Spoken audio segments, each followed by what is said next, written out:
pada pagi hari ini. Di dalam kehidupan kita sehari-hari ya, kita dapat melihat bahwa kenapa manusia itu berbeda-beda ya.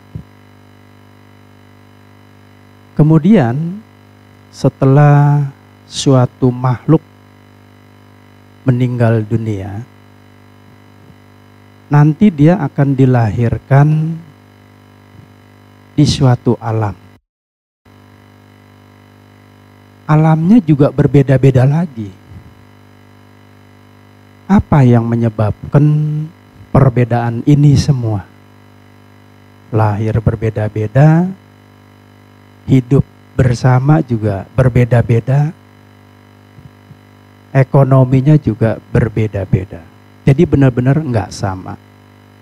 Pertanyaannya, apa sih sesungguhnya yang menyebabkan perbedaan ini semua?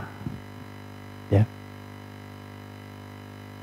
Di dalam kehidupan sekarang itu ya, baik zaman dulu maupun sekarang, banyak teori-teori ya tentang jawaban ini.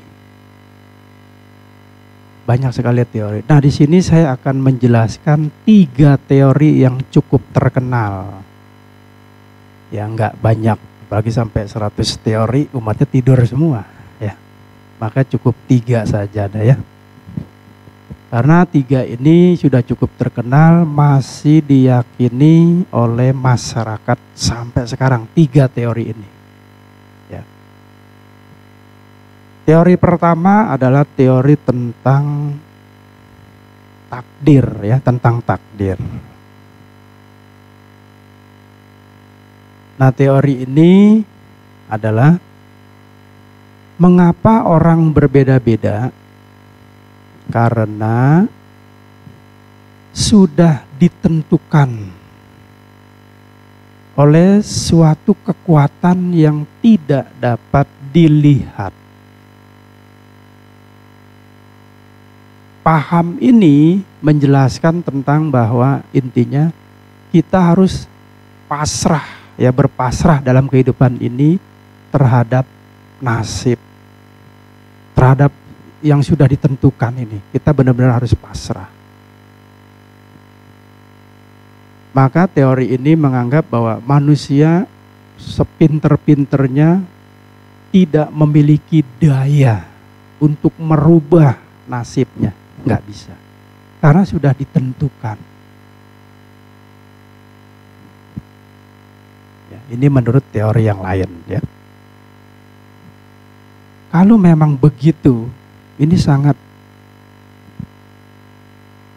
nggak sesuai juga ya dalam Buddhis ya. Karena kalau sudah ditentukan, misalnya ada orang kaya ya, dia sudah ditentukan kaya.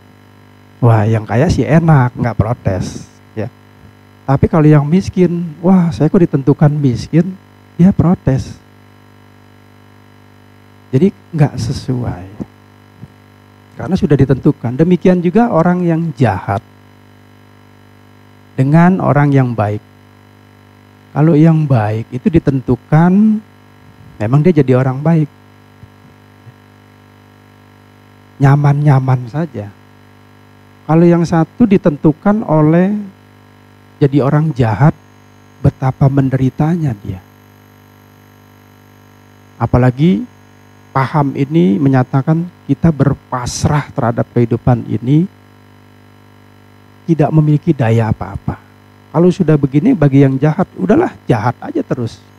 Karena sudah ditentukan. Ya.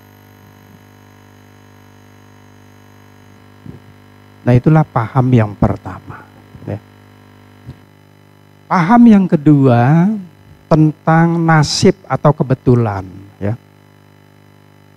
Tentang nasib atau kebetulan. Paham nasib maksudnya bagaimana? Bahwa kita ini kenapa ada orang kaya, kenapa ada orang miskin? Karena kebetulan dia nasibnya memang kaya. Yang satu jadi orang miskin karena kebetulan memang dia nasibnya memang miskin. Ini paham tentang nasib. Jadi paham ini menitik beratkan bahwa tidak ada penyebabnya yang mengakibatkan sesuatu. Ini paham tentang nasib. Jadi kalau udah miskin, ya memang udah miskin. Kalau kaya memang sudah nasibnya sudah kaya. Pokoknya manusia berbeda-beda lah, titik. Jadi tanpa ada alasan. Tanpa alasan yang menyebabkannya. Ini namanya nasib, paham nasib. Ini juga dalam Buddhis ya tidak bisa diterima ya. Kemudian paham yang ketiga, kenapa manusia itu berbeda-beda ya? Ada yang jelek ya, ada yang sedang, ada yang super jelek ya. Kenapa bisa beda-beda begini? Paham yang ketiga menyatakan bahwa ini disebabkan ada dewa pencipta, Mahadewa atau Maha Brahma. Jadi dia yang menciptakan bahwa manusia ini ada yang jelek, ada yang cantik. Nah kalau paham seperti ini, yang cantik sih nggak protes, kalau yang jelek pada protes. Kok saya diciptakan jelek, mau hidung mancung malah hidung melesek ya. Iya, karena diciptakan ada yang cantik, ada yang jelek, itu namanya adil. Dia protes lagi. Iya, adil bagi yang cantik. Kalau bagi yang jelek mah nggak adil. Saya diciptakan jelek. Begitu juga ada yang kaya, ada yang miskin. Bisa diciptakan oleh Maha Brahma, ini kaya, kalau yang ini saya ciptakan miskin. Tujuannya supaya adil. Adil bagi yang kaya. Tapi kalau yang bagi yang miskin, dia protes lagi. Saya nggak mau lah dewa, masa saya diciptakan miskin? Nggak sesuai lagi. Kalau ada Maha Pencipta.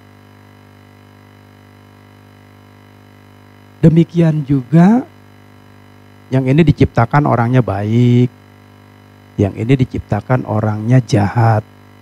Mungkin bagi yang diciptakan baik, senang-senang aja. Bagi yang diciptakannya jahat, dia sangat kecewa sekali. Saya diciptakan jadi orang jahat.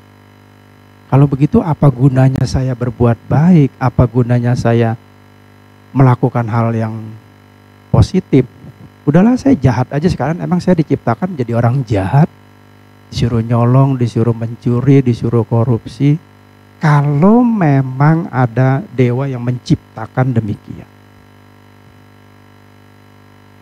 Jadi kalau kita tarik dari garis Buddhisme, tidak sesuai juga. Ya. Maka paham terhadap ajaran ini, Maha Brahma pencipta segalanya, ditolak.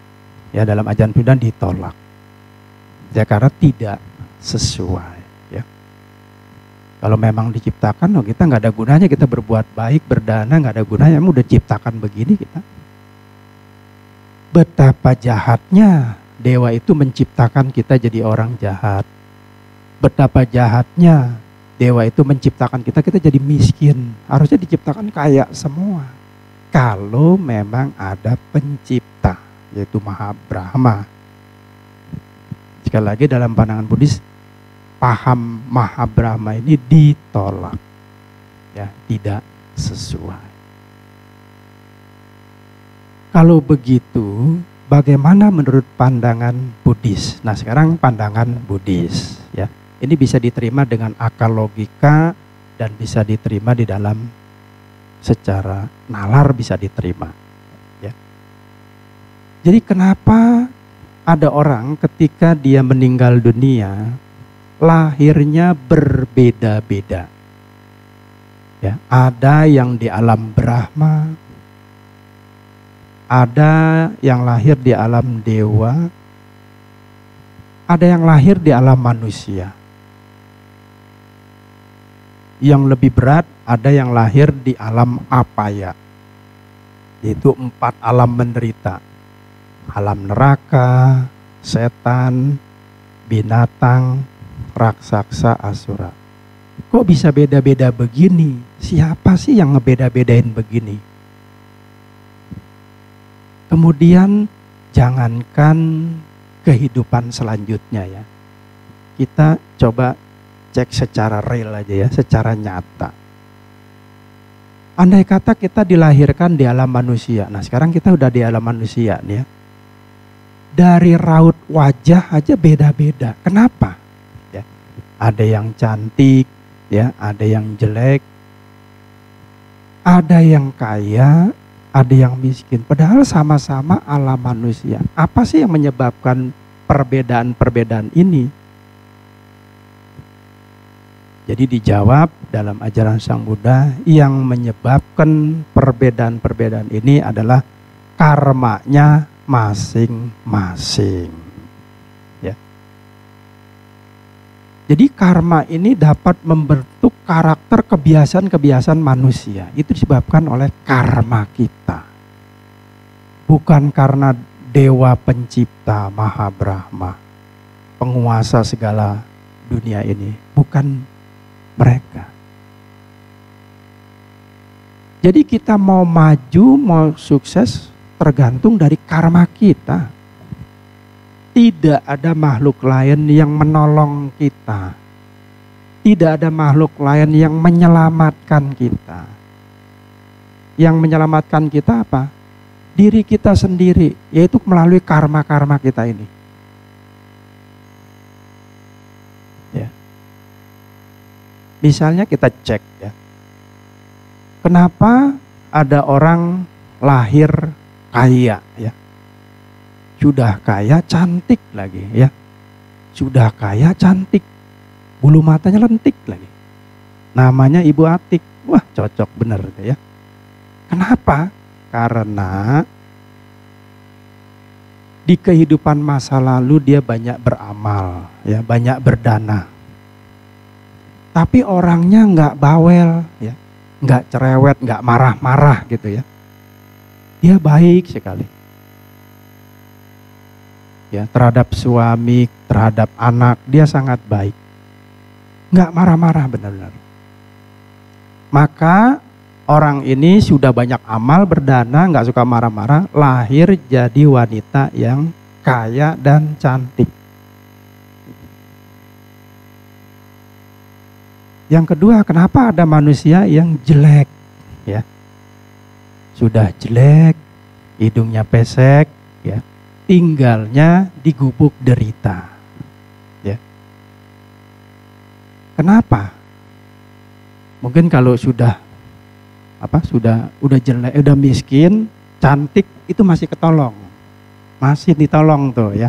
Siapa tahu suaminya bos, bisa naik daun tuh dia ya. Nah ini sudah jelek, ya, miskin, tinggalnya di gubuk derita.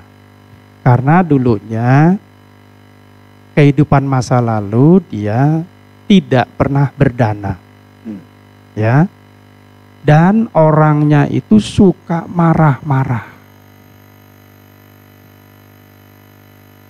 Karena akibat nggak mau berdana, suka marah-marah.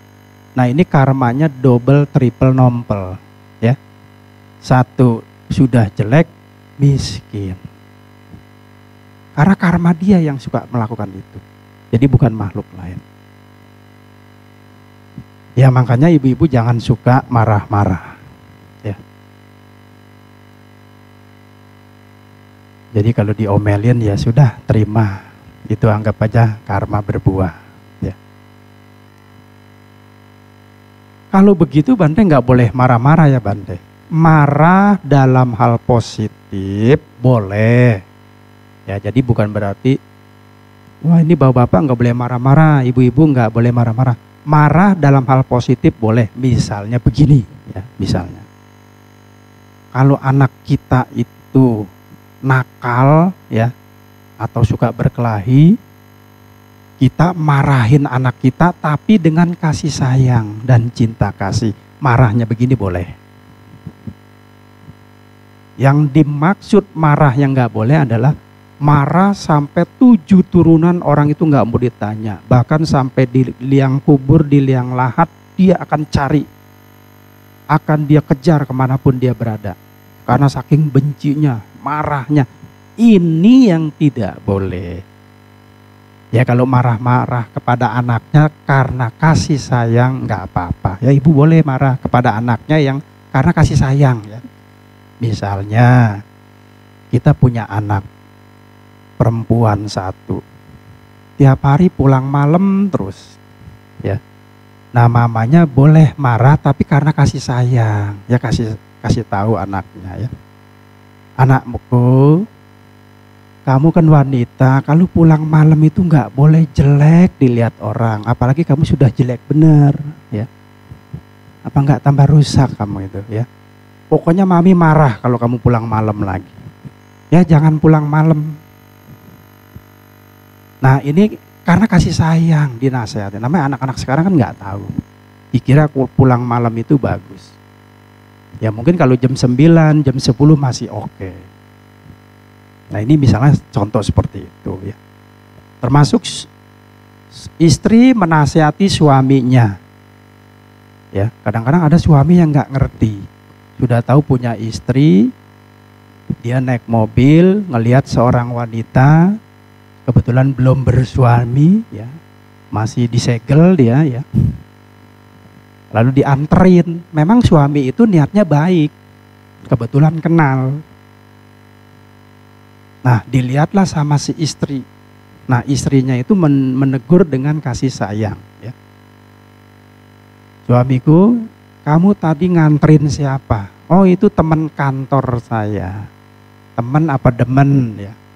Dia bilang temen, swear ya, betul, tapi nggak pantas suamiku. Sekarang kamu pilih aku atau dia, ya kan? Itu tinggal pilih. Kalau kamu pilih dia, hari ini juga pulangkan saja aku pada ibuku. Nah, itu ya. Jadi kan nggak pantas, masa udah punya istri nganterin perempuan lain kecuali ada saksinya. Misalnya nganterin perempuannya 5 orang atau 3 orang, istri juga nggak bakal cemburu, dijamin 100%. Ya, memang niatnya sih baik ya, tapi kan caranya salah. Dia kan sudah punya istri, masa nganterin wanita lain? Ya, kan bisa disetopin Grab atau panggil temennya. Ya. Jadi jangan coba-coba seperti ini kecuali memang nggak punya istri ya, sama-sama masih single. Nah itu sih nggak apa-apa. Itu selanjutnya terserah Anda, kan begitu ya. Jadi sekali lagi, marah dalam hal kebaikan karena kasih sayang, menasihati anak, menasihati suami, nggak apa-apa. Ya, yang dimaksud marah ini adalah marahnya sampai kusumat, ya, sampai orang salah sedikit dia benci, dia marah, orang disumpahin semoga ketabrak kontainer. Nah ini marahnya itu nggak bagus ya. Ya tapi kalau marah karena kasih sayang boleh. Jadi itu yang menyebabkan perbedaan itu karena karma kita, bukan makhluk lain ya. Nah sesungguhnya di dalam benih-benih kelahiran ada di 31 alam kehidupan itu, ada di batin kita. Jadi benih-benih kelahiran di 31 alam kehidupan itu sesungguhnya ada di batin kita saat sekarang ini. Jadi bukan setelah meninggal, saat sekarang ini. Kita mau kemana? Misalnya contoh begini.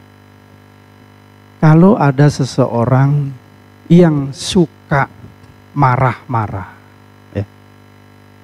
Ada orang yang suka marah-marah, maka dia secara otomatis, secara psikologis dia sudah menciptakan dirinya di alam neraka. Jadi dia tidak pantas sebagai manusia yang tinggal di dunia ini, tidak pantas. Cocoknya dia lahir di alam neraka, disalurkan sesuai dengan bakatnya. Kenapa? Karena suka marah-marah. Dan secara tidak langsung kalau orang suka marah-marah, dia menyebar benih-benih keburukan yang nantinya akan menyeret dia ke alam neraka. Ya, jadi bahaya sekali kalau kita marah-marah. Kalau ada yang mengatakan begini, Bante, saya sama pacar saya dikatain begini, saya kalau semakin marah katanya semakin cantik, itu dikibulin. Ya, kalau enggak kamu bisa diputusin. Ya. Nih kamu makin marah makin cantik, nah dibohongin. Biasanya orang kan kalau dibohongin seneng tuh. Ya, jadi bohong lah kalau orang semakin marah semakin cantik, nggak bener. Ya. Kecuali memang dia mau menipu. Ya. Jadi dia menyeret ke alam neraka secara tidak langsung. Ya, makanya kita berusaha untuk tidak marah-marah. Ya. Yang kedua, apabila seseorang dilahirkan ke dunia ini, tetapi orang tersebut mengembangkan nafsu-nafsu ragawi. Ya. Nafsu ragawi itu seperti nafsu syahwat, nafsu seks, nafsu keduniawian terhadap lawan jenis, ini nafsu ragawi. Ya. Kalau dia mengembangkan itu kepada wanita lain, ya, nggak habis-habisnya, maka orang itu secara psikologis dia sudah di alam binatang. Dia cocoknya di alam binatang karena nggak cocok di alam manusia. Ya, misalnya ada seorang laki-laki, ya, seorang laki-laki. Tapi kalau laki-laki di sini enggak, ya, aman dah, beres. Ya. Ini saya cerita yang lain, ya, laki yang lain, ya. Pokoknya antang semua di sini, Pak, ya. Nah, ada seorang laki-laki mentang-mentang duitnya banyak, hartanya nggak habis dimakan, punya mobil Alphard, Mercedes, Benz, Lamborghini, ya, ada lembur kuring, ya. Pokoknya kaya, ya. Rumahnya besar, uangnya pokoknya triliunan dah, nggak main yang nama miliaran, nggak main. Mentang-mentang banyak uang, sudah dapat istri cantik, tinggi semampai, rambutnya kayak ombak laut, ya. Itu nyari begitu susah loh, ya. Kebanyakan kayak ombak aja, lautnya hilang. Tapi nggak habis-habis, dia cari lagi yang kedua, dapat lagi yang kedua, ya udah saya rela di madu, cari lagi yang ketiga, cari lagi yang keempat, sampai istrinya sampai 12. Itu pun dia nggak puas, sampai dia cari simpanan lagi. Istri sampai disimpan-simpan, ada yang di lemari, ada yang di kolong, ya, disimpan-simpan, kasihan tuh istri, ya. Artinya orang ini nggak ada puas-puasnya, dia mengembangkan nafsu ragawinya itu, ya. Bahkan saya pernah membaca di suatu artikel ada seorang suami, istrinya 114. Jadi sama anaknya dia udah lupa, ini anak siapa, bukan, karena isinya aja dia bisa lupa karena 114. Tapi akhirnya orang ini mati dengan cara yang tidak wajar. Ya. Kenapa? Dia akibat dari mengumbar nafsu ragawi. Sangat bahaya. Makanya saya pesankan kepada laki-laki, termasuk juga wanita, kalau yang laki-laki punya istri cukup satu saja. Ya. Anak boleh banyak, ya, tapi istri cukup satu, ya, dirawat, ya. Nanti istrinya itu akan senang, apalagi tiap gajian selalu tepat, ya. Apalagi ada tambahan sedikit, senang dia. Asal jangan kurang repot nih, ya. Ada kartu merah sedikit, ya. Besok ayam goreng udah nggak ada, ya. Ya, itu, ya. Jadi ya kita kasih sayang kepada istri kita. Udah, kita berikrar sehidup semati sampai mati beneran, ya. Tapi bukan berarti istrinya meninggal ikut-ikut bunuh diri, itu jangan, itu konyol juga, ya. Maksudnya itu kita berikrar, memang ini jodoh kita, yaudah sampai sehidup semati, sampai dari remaja sampai peot, sampai kita meninggal lagi. Maksudnya begitu, ya, jangan salah pengertian. Ini jauh lebih baik, ya. Nah, orang kalau yang mengumbar nafsu ragawi, dia lahirnya di alam binatang. Dan secara tidak langsung, dia sudah mengembangkan bibit-bibit untuk lahir di alam binatang. Nanti kalau setelah dia meninggal dunia, dia diseret ke alam binatang. Karena binatang hidupnya hanya 3. Makan, berkembang biak, mempertahankan diri. Udah ini aja kalau binatang. Berkembang biak ya itu, nafsu ragawi ini. Itulah binatang. Makanya kita kalau kaya ya kita bahagiakan istri, anak. Ya. Lebihnya kita berbuat amal, berbuat baik.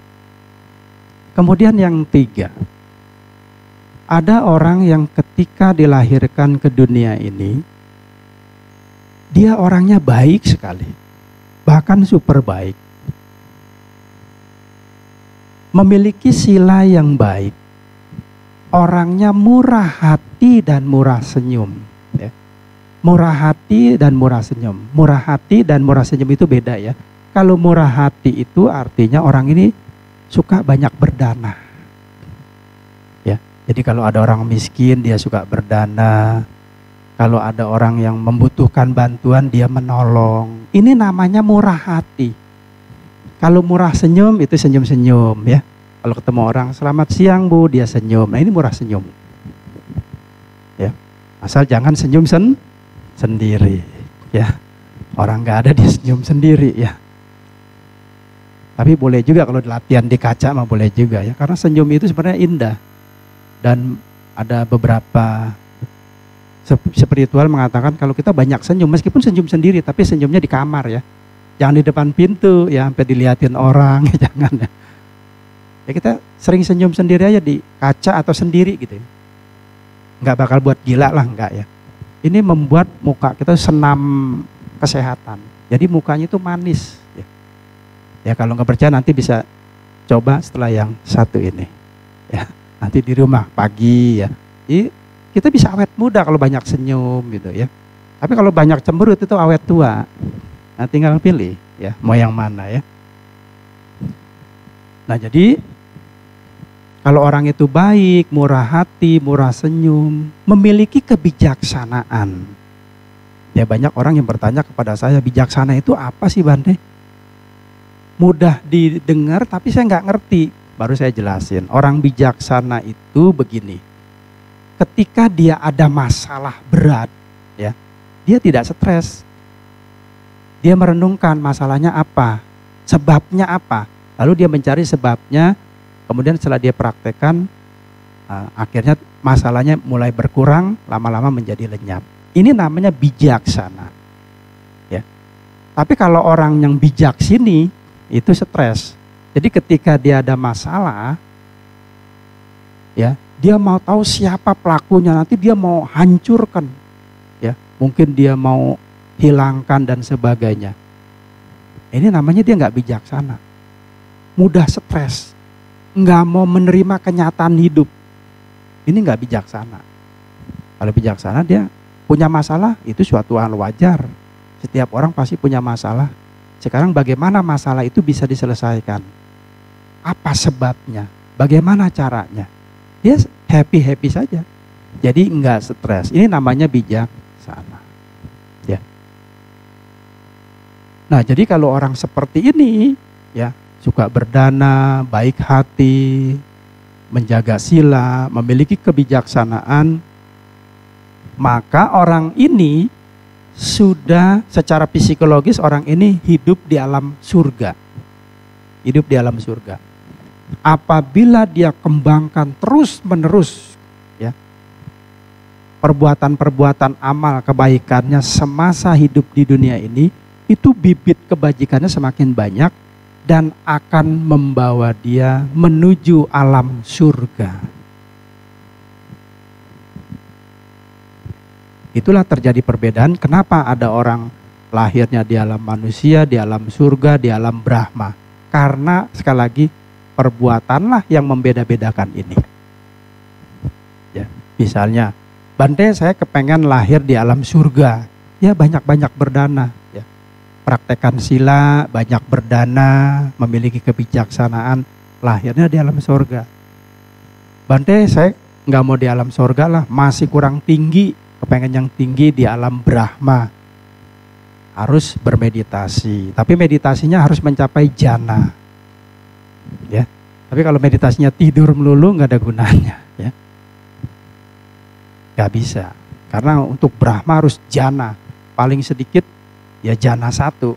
Bisa ke alam Brahma. Jana 1, jana 2. Jana 3, jana 4. Malah lebih bagus. Makin tinggi jananya, alam Brahmanya makin tinggi. Karena kita yang buat, bukan makhluk lain. Ya. Nah, dalam cerita ini suatu ketika Sang Buddha berada di Icananggala, ada 2 orang Brahmana ya.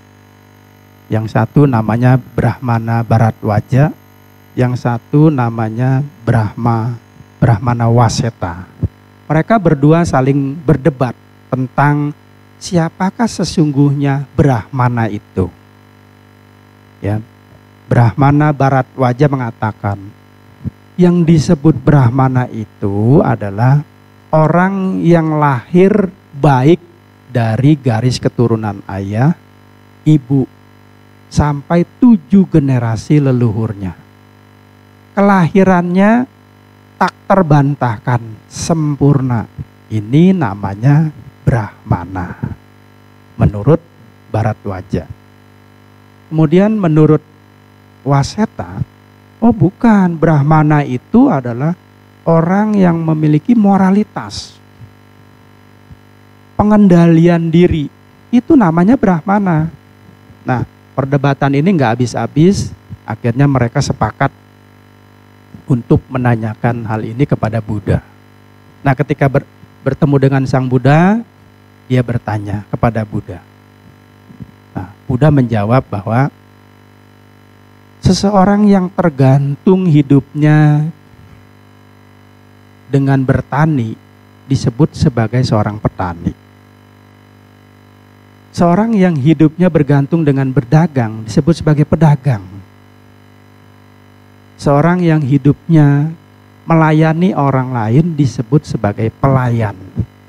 Jadi yang dimaksud dengan Brahmana, ini kata Sang Buddha ya, bukan dari kelahiran, bukan dari keturunan orang disebut Brahmana, tetapi karena perbuatan atau karmanya. Sang Buddha bersabda, bukan karena kelahiran orang disebut Brahmana, bukan karena kelahiran orang disebut bukan Brahmana, tetapi karena perbuatanlah orang disebut Brahmana. Karena perbuatanlah orang disebut bukan Brahmana. Singkatnya, orang menjadi petani, menjadi pedagang, menjadi pelayan. Kenapa mereka seperti itu? Karena karma mereka masing-masing. Ya. Kemudian Sang Buddha bersabda bahwa makhluk hidup itu diikat oleh karma seperti pasak roda kereta. Jadi kita ini semua diikat oleh karma seperti pasak roda kereta. Pesan ini mengandung arti bahwa dunia, manusia, makhluk hidup, mereka itu diikat oleh karma mereka masing-masing. Jadi ketika sesosok makhluk lahir ke dunia ini, ya, jadi dunia ini bergerak karena karma, manusia ini bergerak karena karma. Apapun yang bergerak disebabkan oleh karma. Ya.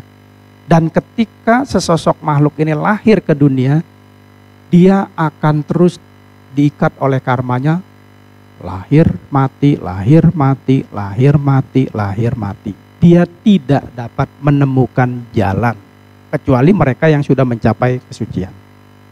Jadi selama dia belum mencapai kesucian, dia akan lahir, mati, lahir, mati, lahir, mati. Begitu terus prosesnya. Kenapa begitu terus? Karena kita sendiri yang membuat. Ya. Kita hanya kerjanya berbuat baik, ntar berbuat buruk, berbuat baik lagi, berbuat buruk lagi. Karena cuman segitu yang bisa kita lakukan, maka efeknya lahir mati. Yang benar, mungkin sementara kita berbuat begitu, tapi kalau udah menemukan jalan, yaitu jalan yang sesuai dengan ajaran Sang Buddha, berupa 4 kesunyatan mulia, ini kita harus menembus ini 4 kesunyatan mulia ini. Sehingga kita bisa keluar dari lingkaran alam sangsara ini. Tapi kalau kita sebagai umat Buddha hanya kerjanya berbuat baik, entar kadang-kadang berbuat buruk, berbuat baik, entar berbuat buruk, maka itulah mati lagi, lahir lagi, mati lagi, lahir lagi. Kalau cuma itu saja kita akan berada di lingkaran alam samsara.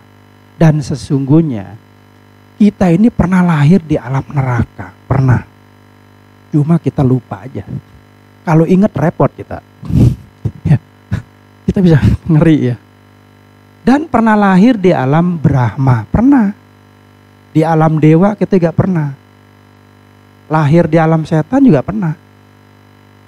Makanya sifat-sifat kita ini sekarang masih ada nih.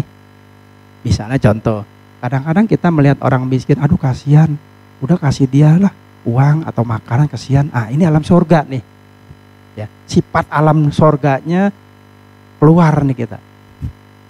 Tapi begitu kita lagi naik mobil kesenggol sedikit, langsung kita turun, orangnya kita kelepakin, nah marah-marah, benci gitu ya. Nah ini kita alam neraka ya. Masih ada sifat-sifatnya kita nih. Tapi kalau kita dapat menembus, maka kita terbebas dari kelahiran. Itulah sebabnya kenapa seseorang lahir di alam samsara terus menerus nggak ada akhirnya, karena dia tidak menemukan jalan kesucian. Dia hanya berbuat baik, kadang berbuat buruk, berbuat baik, berbuat buruk. Matinya di situ, lingkarannya di situ, nggak habis-habis. Ya. Makanya Sang Buddha mengumpamakan makhluk hidup itu diikat seperti pasak roda kereta. Jadi roda kereta itu ada pasaknya. Kalau pasaknya hilang, rodanya sudah nggak berputar lagi. Demikian juga kehidupan manusia. Jadi kalau kita ingin nggak lahir lagi, ya kita harus menjalankan 8 jalan utama. Mencapai kesucian di situ. Paling tidak, nggak usah tinggi banget lah, minimal sotapana saja. Minimal. Kita akan di alam samsara ini hanya 7 kali lahir saja. Itu pun lahirnya alam-alam yang bahagia. Kalau sudah tingkatnya sotapana, lahirnya di alam bahagia. Misalnya alam manusia, alam dewa. Dia tidak mungkin lahir di alam neraka, binatang, setan, raksasa, asura. Tidak mungkin lahir di alam ini. Setelah 7 kelahiran dia sudah bebas dari alam samsara, yaitu mencapai nibbana. Ya, jadi singkatnya, kenapa orang berbeda-beda, kenapa lahirnya juga berbeda-beda, bentuknya, ekonominya, semua itu disebabkan oleh karma kita masing-masing. Sesungguhnya karma lah pencipta, penguasa hidup kita. Kita mau jadi apa karena perbuatan kita. Kita mau pinter karena perbuatan kita. Kita mau bodoh karena perbuatan kita. Sekali lagi contoh gampangnya. Misalnya kita ini begitu lahir, apakah langsung pinter? Tidak. Kita perlu belajar dulu. Nah, kalau kita malas belajar, disebabkan oleh karma kita atau perbuatan kita malas belajar, maka kita tidak akan naik kelas.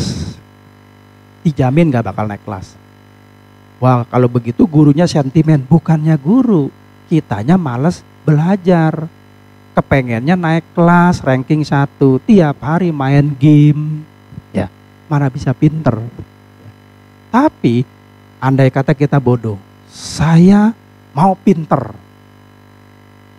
saya mau bisa bahasa Inggris, I must speak English, I must be able to speak English. Saya harus bisa belajar bahasa Inggris, saya harus bisa. Nah kita practice everyday speak English. Karena kita belajar terus, akhirnya kita bisa bahasa Inggris, kita bisa belajar yang lainnya juga. Sebabnya apa? Karena kita mau belajar, mau bertindak, mau melakukan perbuatan-perbuatan yang baik. Tapi kalau kita nggak mau, kita nggak bakal bisa. Nah itulah sebabnya Buddha katakan semua itu karena perbuatan kita. Oleh karena itu, mumpung kita masih sehat, masih hidup ya, coba kita berjuang. Kalau kita berdana, jangan berhenti berdana saja, coba belajar naik ke sila ya. Silanya kita perkuat ya. Meskipun silanya bolong-bolong, ada yang bolong-bolong ya kita jahit lah ya silanya. Ya maksudnya itu berusaha untuk nggak melanggar, maksudnya gitu ya. Bukan benar-benar mengambil ini ya, bukan ya. Lalu kita malas meditasi ya kita coba belajar meditasi, tingkatkan lagi. Dana oke, sila coba naikin sedikit. Sila oke nih, naikin lagi meditasi. Ya mulai-mulai seperti rantang manggut terus lama-lama kita mulai tegak. Biasanya 15 menit naik lagi menjadi 20 menit, 30 menit. Ini step by step ya. Sehingga kita bisa sukses hidup ini. Paling tidak kita bisa dilahirkan di alam-alam yang berbahagia. Kenapa? Karena perbuatan kita mau maju, mau sukses ya. Baik Ibu Bapak, itu yang bisa Bante sampaikan pada hari ini. Ya karena waktunya nggak cukup. Apabila Bante teruskan sangat berbahaya bagi keselamatan saya ya. Melihat sudah jam 11 lewat ya. Demikian, semoga bermanfaat bagi Ibu Bapak semuanya. Semoga kita menjadi umat Buddha yang maju, mempraktekkan ajaran Sang Buddha. Sabe sata bawat tata. Semoga semua makhluk hidup berbahagia. Sadhu, sadhu.